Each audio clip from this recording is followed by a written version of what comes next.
তাদের নিকট আহ্বান তারা যেন তাদের লেখাপড়ায় ফিরে যান, যেহেতু তাদের সমস্ত দাবি মেনে নেওয়া হয়েছে, এই মানে ধৃত হয়েছে, তাদেরকে আমরা ছেড়ে দেওয়ার জন্য একটা উদ্যোগ নিয়েছি। যারা যারা আসে তাদেরকে আমরা ছেড়ে দিচ্ছি। তবে স্পেসিফিক মানে কারোর বিরুদ্ধে যদি, যেমন ওই যাত্রাবাড়িতে মেরে লাশ ঝুলিয়ে রেখেছিল যেই ছেলেটি, এইরকম যদি স্পেসিফিক কেউ নামে এইরকম থাকে, তার বিষয়ে আমাদের আইন অনুযায়ী ব্যবস্থা নেওয়া হবে। বাকি সবগুলোকেই আমরা জামিনে ছেড়ে দিচ্ছি।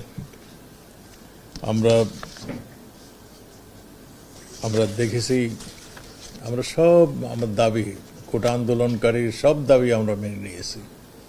যেগুলি তাদের দাবি ছিল, সব দাবি কোর্ট এবং আমাদের থেকে মানা হয়ে গিয়েছে। তারা যা যা পরবর্তী দাবিগুলি করেছিল, পুলিশের বিচারের আওতায় আনার, সেও আমরা করেছি। আমার মনে হয় এখন সময় আসছে আমাদের প্রিয় ছাত্র ভাইরে, তারা যেহেতু তাদের আর কোনো দাবি অবশিষ্ট নেই, তারা আন্দোলন থেকে তারা তাদের স্ব ক্ষেত্রে চলে যাবেন, এটাই আমরা আশা করি। আর তারা এখন আমরা যা দেখছি, আন্দোলন যেই জায়গাটিতে গিয়েছে, এইটা তাদের কাম্য কোনোদিনও ছিল না আমরা মনে করি। এখন রাজনৈতিক দলের কাছে, যারা নাকি সবসময় রাষ্ট্রদ্রোহী কাজে সবসময় ব্যস্ত থাকতো, জামাতে ইসলাম এবং আমাদের বিএনপি, আপনারা দেখছেন সবসময় তারা ধ্বংসাত্মক কাজে লিপ্ত ছিল।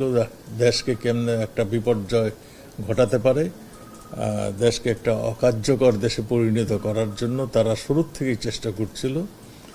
আজকে তাদেরই ইসের মধ্যে তারা পড়ে গেছে বলে আমরা মনে করছি। সেই জন্যই আপনাদের মাধ্যমে তাদের নিকট আহ্বান তারা যেন তাদের লেখাপড়ায় ফিরে যান, যেহেতু তাদের সমস্ত দাবি মেনে নেওয়া হয়েছে। এরপরও যদি তাদের কিছু বলার থাকে, তাহলে মাননীয় প্রধানমন্ত্রী, তারা মানে দাবি জানালে মাননীয় প্রধানমন্ত্রীর দরজা সবসময় খোলা আছে এবং সেটা তিনি ঘোষণা দিয়েছেন। তাদের কোনো কিছু বলার থাকলে তারা যেন বলতে পারে। আপনাদেরকে ধন্যবাদ। এই যে অন্যদের কথা তো বলতে পারবো না, আপনি সহ অন্যদের সেই স্যাক্রিফাইসটা করার সময় আছে কিনা যে মন্ত্রিত্ব থেকে আপনারা সরে দাঁড়াবেন? তা প্রয়োজন হলে যে এইরকম যদি কিছু সিচুয়েশন আসে, মাননীয় প্রধানমন্ত্রী যদি মনে করেন, তো আমরা সবসময় দেশের জন্য কাজ করি, আমরা সেইটা করব যদি প্রধানমন্ত্রী মনে করেন। আপনি বলেন যে এই আন্দোলনে পুলিশের গুলিতে মারা যায়নি, তাহলে কাদের গুলিতে মানুষ মারা গেছে? আপনার জানা উচিত মাননীয় সাংবাদিক, আজকে আমাদের কাছে যে এইগুলো আমরা পেয়েছি, এগুলি অনেকগুলোই পুলিশের রাইফেলের গুলি নয়, পুলিশ ইউজ করে না এগুলো। আমরা তো আপনি যুবলীগের নেতা দেখেছেন, যুবলীগের নেতা তাদের বাধা দিতে গেছে, গুলি করতে যায় নাই। আপনি নিশ্চয়ই জানেন আমার ছাত্রলীগের নেতা কয়জন মারা গেছেন, আপনি নিশ্চয়ই জানেন আওয়ামী লীগের নেতা কয়জন মারা গিয়েছেন। আপনি তাহলে আপনি সেইটা না জিজ্ঞাসা করে আপনি উল্টোটা জিজ্ঞাসা করলেন। শিশু মারা গিয়েছে, ইউনাইটেড নেশন বলছে, এই ব্যাপারে আপনার মন্তব্য কি?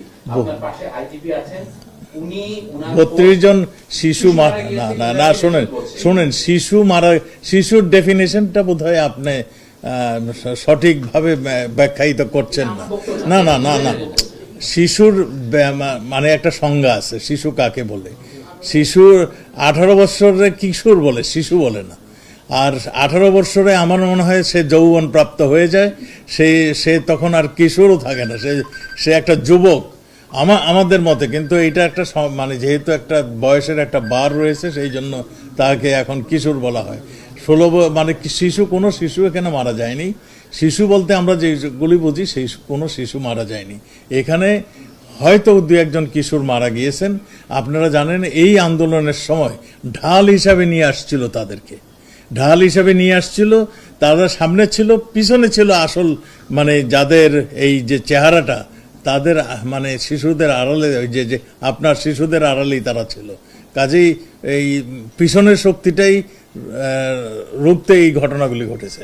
মাননীয় মন্ত্রী, একটা বিষয় হলো যে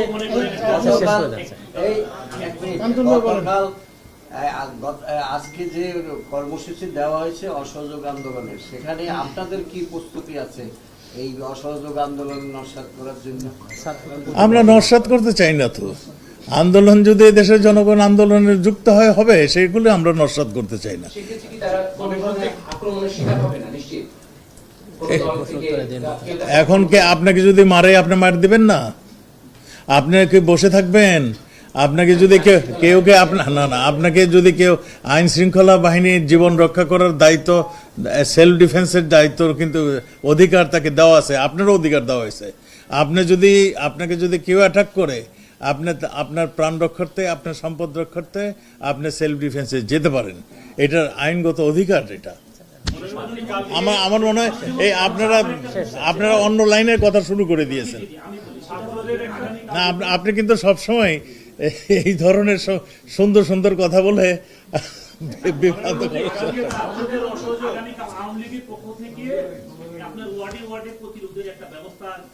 প্রতিরোধ নয়,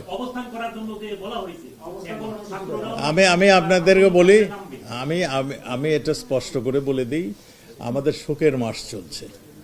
আমরা এই মাসটি কি বঙ্গবন্ধুর আমার শাহাদাত বরণের মাস। আমরা এই ধরনের সেদিন 21শে আগস্ট গ্রেনেড হত্যার মাস। এটা আমরা এই মাসটাকে আমরা শোকের মাস হিসাবে পালন করে থাকি। কাজেই আমরা শুরুর থেকে এই মাসটাকে যথাযোগ্য মর্যাদার সঙ্গে পালন করি। এটা আমাদের আজকে মানে বঙ্গবন্ধু শাহাদাত বরণ করার পরের থেকে এটা চলছে।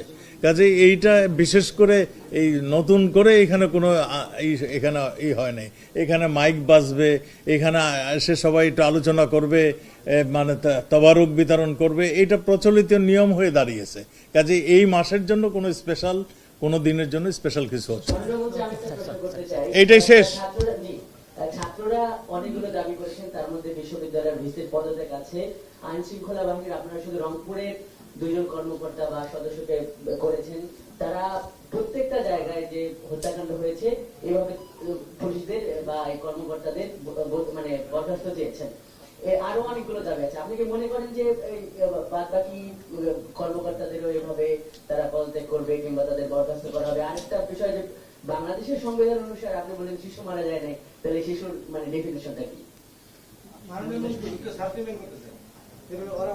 ওদের কিশোর বলে, ওই যে আপনার যারা মারা গেছে তারা কিশোর, শিশু না। শিশু বলতে আমরা মনে করি একদম।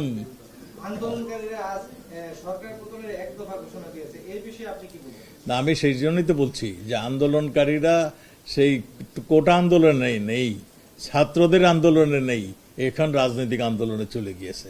কাজেই এইটা আর ছাত্রদের মিসলিড করে, মিসগাইড করে, ভুল বুঝিয়ে এই আন্দোলন অন্যদিকে নেওয়ার জন্য যারা প্রচেষ্টা নিছে তারাই এই কাজগুলি করছে। Thank you. আমার মনে হয়